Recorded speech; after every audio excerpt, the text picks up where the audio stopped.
Hi, my name is Erica, and I'm a fourth-generation Alaskan living on Dena'ina lands. Alaska is truly a special place, and the moment that you step onto the tundra or onto the boreal forest, you instinctively honor the first Alaskans for their bold, pioneering spirit and their love of the Great Lands. I am inspired by tradition, family heritage, and values that first Alaskans have passed down for thousands of years, most especially the harvest of the sockeye salmon that come into the Kenai River in late July. My family and I fish on the river with a rod and a reel for hours at a time when over 100,000 sockeye salmon come into the river each day, making their journey to spawn. We then process and smoke and can this fish to preserve it for the long winter months. Although arduous and tedious, I believe in the legacy of honoring the land. Everything it provides for us is a gift, and I'm committed to being a lifelong student and a steward of these beautiful, abundant lands. Wells Fargo is proud to be this year's Land Acknowledgement sponsor for the 32nd Annual Women of Achievement Awards. Wells Fargo and YWCA Alaska recognize the indigenous land on which all Alaskans live. We thank, honor, and recognize our gracious hosts from the Dena'ina in Anchorage, where YWCA Alaska and this year's awardees work, live, and play on their homeland. We thank, honor, and recognize the Inupiaq and St. Lawrence Island, Yupik in the Arctic, Athabaskan in South Central and Interior Alaska, Yupik and Cupik, Unungan and Sugpiaq in Southwest Alaska, and Eyak, Haida, Tsimshian, and Tlingit in Southeast Alaska and the Inside Passage. For thousands of years, indigenous people cared for and stewarded the natural world. They took care of the land and the animals that inhabit Alaska. We honor and acknowledge the traditional, current, and future caretakers of this land. Thank you. Hi, I'm Representative Ivy SPOHNHOLZ. This year's themes of optimism, resilience, vision, and hope, and opportunity are appropriate. The last year and a half have required that we all dig deep to find our inner toughness and resilience in ways that many of us have never had to do before. In many ways, women are exceptionally well primed for this. We face headwinds in our ability to receive the respect and recognition that our efforts often deserve. To continue to push forward day after day in this work, while also parenting, takes incredible vision, hope, and an optimism that tomorrow, next week, next month, or even next year will be better than the one in which we sit. When I think about these traits, I have to think of my mother, who for me is both the ultimate visionary and has exhibited extraordinary resilience in her life today. Ann SPOHNHOLZ, who was born Ann Hawley, was the oldest of 5 children born to 2 parents who weren't well equipped to parent. Her childhood wasn't easy, but she wasn't beaten down by this experience. Instead, she believed that she could come to Alaska, start all over, and build a life that would look very different than the one she was born into. She came to Alaska in 1972, thousands of miles from where she grew up, to live a new life. She settled in Nebezna, Alaska, in the Wrangell Mountains, where she learned to chop wood, hunt, and fish. A year later, she gave birth to me in a dry log cabin, which I think speaks to her courage and toughness. My mom is tenacious in her belief that she could raise a strong family despite not having a roadmap. Instead, she built her own roadmap. She read voraciously about child development and relationships, and through that work, she created a vision for what a strong family could be. As a result, she raised 4 children who cared deeply for each other, have strong moral compasses, and healthy relationships because of that vision. She finished college in her 40s when I was a teenager, while raising 4 kids, and had an amazing career as a foster parent, workforce development leader, and political advocate for women, children, and the poor. Believing that a middle-class job was a path to a better life, she worked for years to help Alaskans get trained for high-paying jobs in the trades. In doing so, she made it possible for many Alaskans to realize their dreams as well. I think she exemplifies the Alaskan spirit, but she also represents the incredible vision, hope, and optimism that Alaskan women have. The last 18 months sure have required a lot of resilience and hope. We've all faced isolation, fear, trying to juggle working and educating our children at the same time, not to mention being the in-home tech support. We've faced fears for the health of our loved ones, often caregiving for them. We faced extraordinary conflict and social media algorithms which increase our perception of that conflict. As we reach deeper and deeper to find the strength and optimism needed to face each day in these difficult times, we have to look for glimmers of hope around us. I personally find hope in the amazing women being honored as YWCA Women of Achievement this year. This year's class of inductees is also one of the most diverse classes ever, which speaks to the YWCA Alaska's strong commitment to recognizing women of color's leadership in Alaska. This year's class includes Alaska Native leaders like Emily EDENSHAW, originally from Imanik, who is Executive Director of the Alaska Native Heritage Center. She tragically lost her first husband when their child was just a baby, but she still finished her undergraduate degree in journalism at UAA. She remarried and has gone on to be an amazing mother of two and is blazing trail as an Indigenous leader in Alaska. And she's doing this all while she's pursuing a doctorate in Indigenous Studies at UAF. Michael Fredericks is the CEO of SALT, a Native-owned and women-owned Alaska interior design firm. She's a Yupik woman whose passion for community drives her service on the board of Catholic Social Services and to Native place naming effort in the municipality of Anchorage, an effort which is helping Anchorage residents to become more aware of the Dena'ina culture, which has been vibrant here for long before immigrants like my mother came to Anchorage. Melanie Osborne, who's Executive Vice President and General Counsel at Chugach Alaska Corporation, who's been an advocate for Alaska Native and American Indian interests for her entire legal career. Kim Reitmeyer, who is Supiaq, has been Executive Director at the ANCSA Regional Association for the last 10 years after an extensive career in business. This tough business person is a passionate advocate for ANCSA corporations and for her people. This year's class also includes African American leaders like local artist and retired school counselor Vonnie Gaither, whose work centers people of color and a lot of East Anchorage pride. Jasmine Smith, a local entrepreneur whose innovative businesses include Baby Vend, which supports parents on the go. Smith is also a single parent of twins who still manages to volunteer with the Mountain View Community Council on top of everything else in her life. This year's class also includes Alaska's top doctor, Dr. Ann Zink. Where would Alaskans be right now without the calm, compassionate leadership of Dr. Zink? She's been a beacon of hope, optimism, and resilience for all of us throughout this pandemic. Her ability to communicate complex information with both clarity and compassion has guided us all and made her a hero for many Alaskans. Dr. Zink has also demonstrated very aptly that empathy is a leadership trait, proving that many times the best person for a job is a woman. Officer Angie Salvato has worked in law enforcement for 20 years. She's actually eligible to retire in 2 weeks. Congratulations on a career well served. She also started the nonprofit Anchorage Cops for Community, which introduces Anchorage kids to law enforcement in positive ways. Monica SHAH is an Indian American woman who grew up in both the United States and India.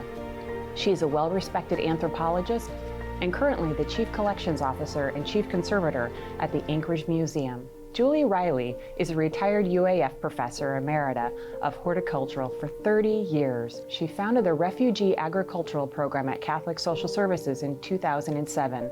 It's now a 7,000 square foot growing space in Mountain View, which has served as a training ground for hundreds of refugees from across the globe. And as we think about these and all of this year's YWCA Alaska Women of Achievement inductees, I think that we can agree that these women leaders exemplify optimism, resilience, vision, hope, and opportunity.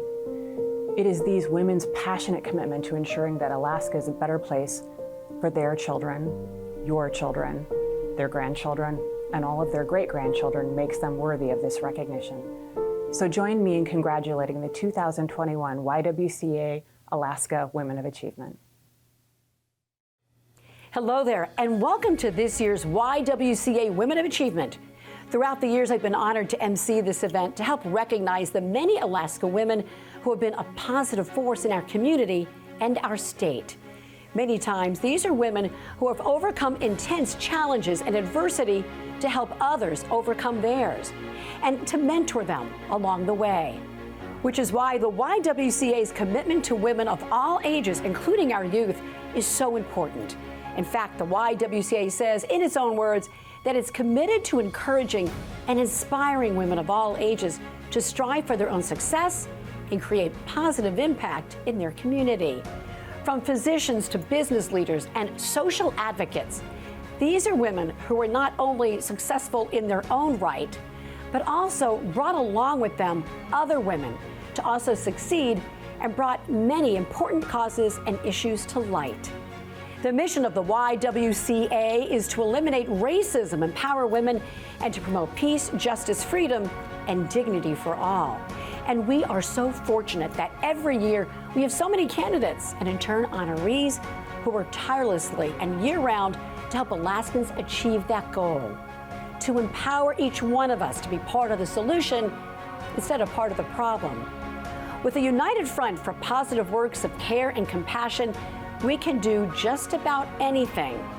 And add to that positive role models to pass on that work and important leadership skills to our next generation. I would like to thank this year's honorees and the hundreds from decades past for dedicating their lives to improving the lives and future of not only women, but so many other Alaskans who benefit from their dedication and work all along the way. On behalf of our community, thank you and congratulations. Leadership is about inspiring people with hope. My name is Kelsey Rising, and I serve on the YWCA Alaska Board of Directors. For Day 4 of our 32nd Annual Women of Achievement Awards, we focus on the theme of hope and recognize that true leadership inspires hope in all of us to create a better future together. The YWCA is committed to fostering and recognizing the power of leadership, particularly with this event, which each of you are a part of this evening. Each year, the YWCA honors exemplary leaders of our community that inspire us to hope. Over the years, through our Women of Achievement and Youth Awards, we have recognized women who have strived to make the world a better place and inspired others to join them in their path. We also look forward to an exciting new event this spring called Empower Her, which will take place in March in honor of International Women's Day. This event will ask the leaders inside of us to step up and make positive changes in our community. With hope and empowerment, so much is possible. As we reflect on our theme of hope and how our leaders inspire us, as the quote from Simon Sinek talks about, tonight we honor 2 Women of Achievement and a Youth of Achievement. We hope that this week of Women of Achievement will continue to amplify their beacon of hope. Hi, I'm Preston Simmons, Chief Executive of Providence, Alaska. On behalf of Providence and our senior leadership team, congratulations to Dr. Ann Zink for being recognized with the YWCA of Alaska's 2021 Women of Achievement Award. This distinguished award recognizes women each year for their leadership and services to the people of Alaska. Over the last 18 months, Dr. Zink has become a household name in Alaska. She is a trusted voice who delivers life-saving information about the COVID-19 pandemic with empathy and respect. From the early days of the pandemic, Dr. Zink and her team were in constant communication with hospital and nursing home leaders. She makes herself available for hospital leaders around the clock, any day of the week, and I can truly attest to that. Most importantly, Dr. Zink reminds us during the tensest moments that COVID-19 is the enemy and not each other. On behalf of every Providence, Alaska caregiver, I'd like to thank Dr. Zink for her service throughout this pandemic. Her leadership will have lasting impacts on our state for many years to come. Besides that, I've known Ann for many years, and she is an absolute true leader and someone that we really believe in and can has been done so much for our state. I can't thank her personally enough, as well as from our organizational perspective. Thank you, Ann, for your amazing leadership. I'm Dr. Ann Zink. I'm the Chief Medical Officer for the state of Alaska. I'm also a practicing emergency medicine physician. I told myself I would never be a doctor, but I kept finding myself really fascinated by the intersection between people and science. I ended up going to medical school, but I was also a mountaineering guide. Came up to Alaska during my summers in college and fell in love with both the place and the people, and ultimately came up here right after residency. Fell in love with it and fell in love with working in emergency medicine, but I quickly found that I became frustrated with seeing the ways that systems were failing patients and wanted to make systems better for the people that I was trying to help on a daily basis. I think for this past year, it's been really about the people. I think seeing the ways that Alaskans have in so many ways stood up and stood together against this pandemic and finding ways to support each other has been incredibly inspiring. I love the Mr. Rogers quote about finding the helpers. I think it's really easy to see all the negative, but I think that when we're able to see all the positive in the ways that people find resiliency, find ways to stand together and find ways to work together, we can see new solutions that we may have missed. I'm totally inspired by my two girls. I've always asked them to be courageous and kind, and they blow me out of the water every single day, and watching their unique and just beautiful personalities come into being and watching them grow. My husband's endless support of my crazy endeavors and passions, even though he doesn't always understand them. We have different interests. We have very similar ones in other ways. My parents, my dad always told me to take a job that served the community, but always be learning. And I've joked with him many times during this pandemic that he doesn't have to worry about that one. And same with my mom, just very much being focused on how to care for the patient behind the problem. So many people, and I guess I'd also have to say that the friends that have carried me along this way, and then the amazing staff within public health who have been in this battle with us together and have been some of the most professional, hardworking colleagues I've ever had the honor to work with. I come to the problem just as the problem that it is, and I put towards it my whole heart. I get emotional, I get frustrated, but I think that emotion is important for who I am. I have always said that I'll quit medicine once I no longer keep feeling the pain and loss of losing a patient, and I think it's important to be true and honest to who we are. I think we all have our own different talents and strengths, as well as the struggles that we bring to a problem. I love the Abraham Lincoln quote about how it's too difficult to lie. I'm not smart enough to lie, but I want to be the same person to my family, to the public, to the governor, to the mayor, to whoever I'm speaking to consistently. And that's, I don't think of myself as a specific anyone, except for just the best version of myself as I can be. All the movies have an ending, but life just has all these different chapters, and no one chapter necessarily ends. They all just keep changing.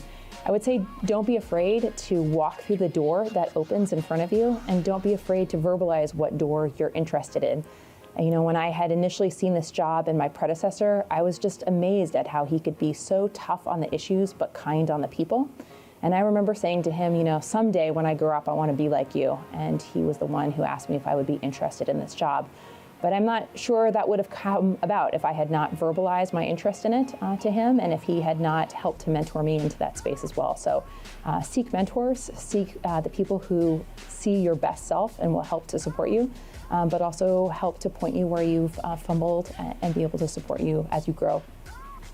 Congratulations. Awesome. Thank you so much. Thank you so much. This is really for all of the Alaskans out there who've done so much hard work during this pandemic. Good evening. My name is Marilyn Romano, Regional Vice President for Alaska Airlines and a 2020 Women of Achievement awardee. It was humbling to be with a group of incredible women leaders in our community last year, and those being celebrated this year are as exceptional. Thank you for joining us for the 32nd Annual YWCA Alaska's Women of Achievement and Youth Awards. This year, several outstanding women and young leaders have been selected because of their service to our community. As you join me in learning more about all these amazing honorees, you will see their collective community service aligns with the YWCA's mission to eliminate racism, empower women, promote peace, justice, freedom, and dignity for all. On behalf of Alaska Airlines and our 1,800 employees in Alaska, congratulations to the awardees who are making our community and state a better place to call home. My name is Monica SHAH. I have to say that I'm really proud of being at the Anchorage Museum, because I feel like what I imagine the museum being is what a museum could be is what I see today here in Anchorage, which is the center of a community. It provides a cultural center for all peoples, not just one community, is active and listening to its community members. Even though I'm a museum person, I think one day I'd like to see all of the collections that perhaps we shouldn't own go back to the communities. It's sort of an idea that I think many people have and many Indigenous people have, but you don't hear about it so much in museums, and it's going to be a long process. It probably won't happen in my lifetime, but I would be happy one day if we could have a more equitable museum. I think about equity and I think about how we use that term today and how it's so much more different than the way we used to use the word equality. And it has impacted my life because I think my parents taught it to me at a young age. I was privileged to have a family that was supportive and took care of me and supported me throughout my life, and not everybody has that. And it's my responsibility to level the playing field.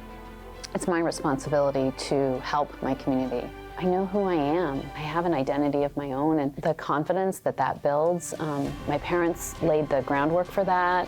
Going to an all-women's college really helped that. You know, leaving the Anchorage School District, which I cannot fault. I had a wonderful teaching, I had so many wonderful teachers who reminded me that when I would be older, I would not be stuck in this kind of situation where strong, intelligent women were not valued. And I found my place. And I think bringing that back and finding my voice when I was in college really helped. And I see that difference between myself and my colleagues who perhaps didn't benefit or didn't have the benefits of going to a college where that was encouraged, or didn't have a family that encouraged being outspoken. What excites me so much right now in this moment in time is the movement around anti-racism and changing the museum. So there's a whole movement about changing the way museums practice.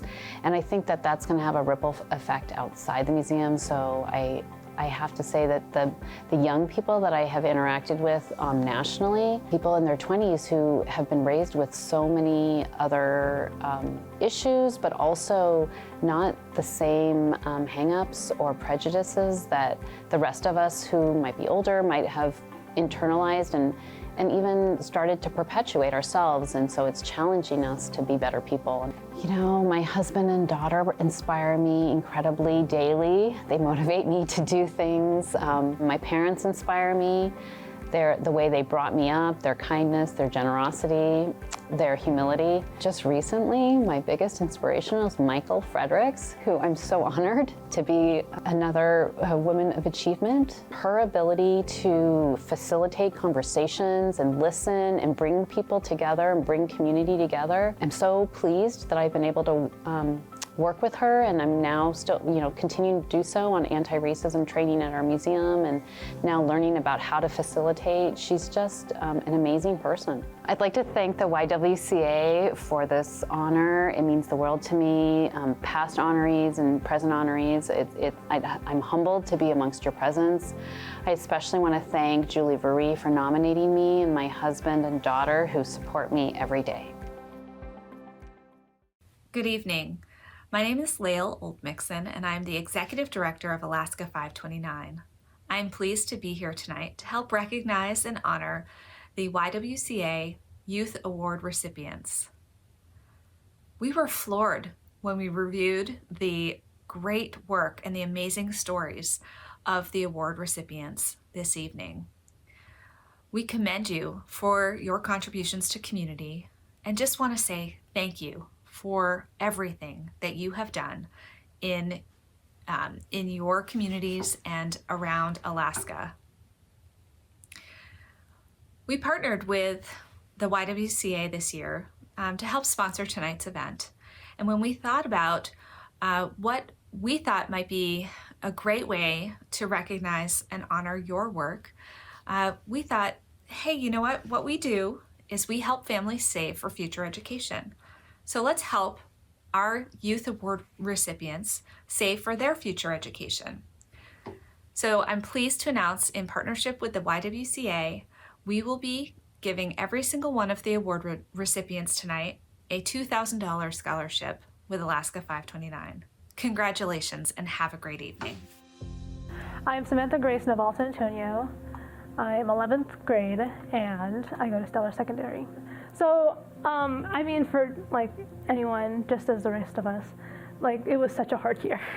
Transitioning, for at least being a student, transitioning to regular school to virtual school is just, honestly, just a really big jump and step, and so much uncertainty was there and present, and it honestly kind of terrified me. So, as I was approaching my sophomore year, during the COVID year, I basically just like opened myself up to all the opportunities I could be given.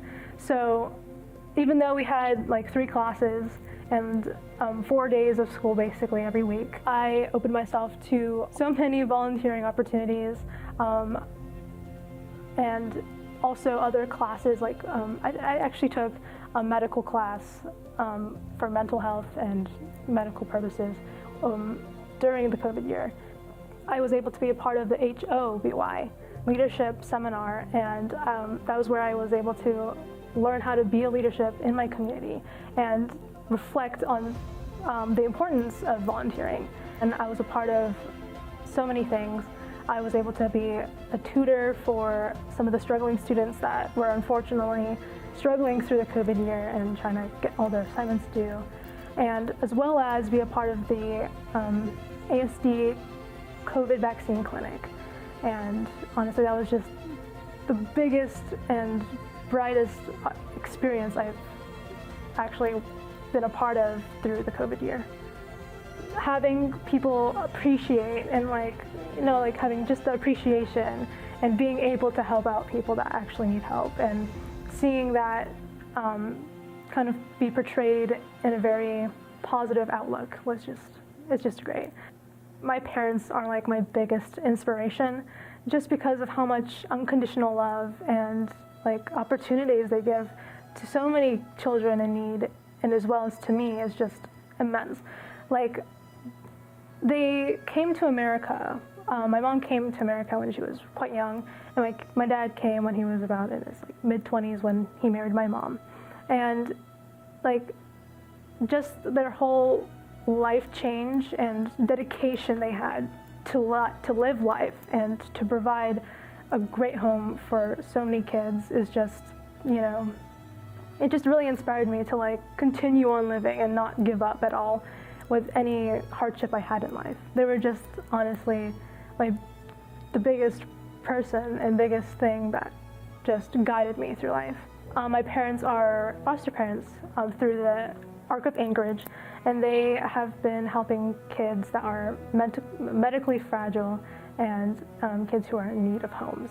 I would like to kind of open the doors to all the youths out there and kind of be an example to them and like show them that volunteering is an actual thing. It provides such bigger experiences, the greatness in it. And honestly, many of the kids in my age group they're typically not a part of their community as much.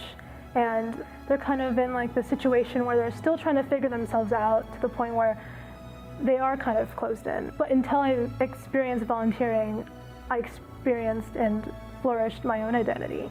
And I feel like that would be a really great positive way to have them experience and, expand on their own identities as well. Congratulations. Thank you so much. I would like to thank my teacher who recommended me this award, which was Danielle Shadeen, and my 2 wonderful parents and my amazing family. Thank you so much. Wow, what an impressive group of talented Alaskan women. Congratulations to all of this year's awardees. Hello everyone, my name is Stephanie Holthaus, and I am honored to be the board chair for the YWCA Alaska this year. As you know, it takes money to do the work of the Y. Our programs require staff in the community working with individuals one-on-one. These days, that means phone calls, Skype calls, and online classes.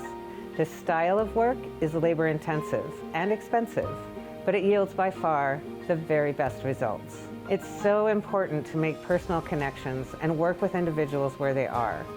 A lot of women who depend on our services don't have a regular address or a reliable phone number. This means we need to be reliable, accessible, and dependable so they can find us and get the assistance that they need. In these uncertain and changing times, one thing I know is that Alaskans support Alaskans.